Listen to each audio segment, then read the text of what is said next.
My dad hadn't just cheated on my mom. He had messed with her car. The brakes had failed. My mom and I had gotten into a car accident. We had barely made it to the hospital. While we had been fighting for our lives, my dad had signed a waiver to stop our treatment. And at the same time, he had agreed to donate our organs. Why? Because his mistress had given him a son, and that illegitimate son had been dying of kidney failure. It had turned out that my mom and I had been a perfect match for his transplant. But then, I was given a second chance to live. I woke up on the day of the accident, before everything had gone wrong. I had looked at my dad's phony smile, at my mom's tired face, worn down from years of sacrifice, and I had made a vow. This time, that cheating bastard and his mistress wouldn't get away with it. I had always known my dad had never wanted me, just because I had been a girl. He had been obsessed with having a son, always saying the Marshall family legacy would die without one, as if we had been some kind of royalty. After I had been born, my mom had gotten pregnant 3 more times. Each time, when the doctors had said it wasn't a boy, my dad had forced her to have an abortion. After so many forced abortions, my mom couldn't have children anymore. My dad mocked her mercilessly, calling her a useless hen that couldn't lay eggs. I wanted to run away with my mom, but she clung to the naive belief that my dad still loved us.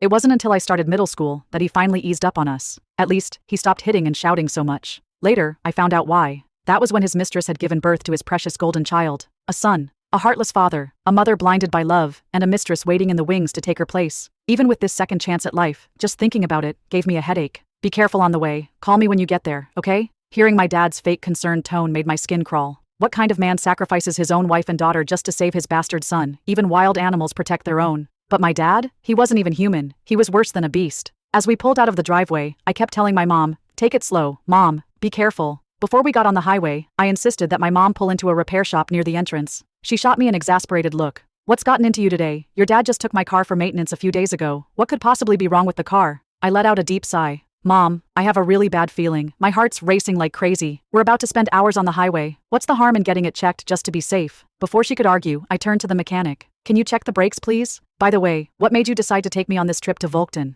As the mechanic got to work, I turned back to my mom. In my last life, I had wondered the same thing. My mom rarely went on long trips. The fact that she left my dad behind and took just me along had to mean something. At my question, my mom's face fell. She hesitated, her lips pressing into a thin line, like there was something she couldn't bring herself to say. Seeing my mom's conflicted expression, I sucked in a sharp breath. Wait. Could it be that my current father wasn't my biological father? Could it be that my real father was in Volkton? Was my mom taking me there to reunite with my true family, now that I had become an adult? Years of watching soap operas had clearly messed with my brain. I had already spun a whole dramatic reunion scene in my head. And if it were true, that would be amazing. Moms would always know their daughters best. The moment she saw my eyes darting around, she pretty much figured out what I was thinking. She smacked my arm lightly, rolling her eyes. "Quit imagining things. I never cheated on your dad, all right? The real reason we're going is because your grandfather is gravely ill. He doesn't have much time left. Your uncle secretly reached out to me and asked me to come home one last time. Back when I married your dad, your grandfather was completely against it. I was so angry that I cut ties with my family, and I haven't been back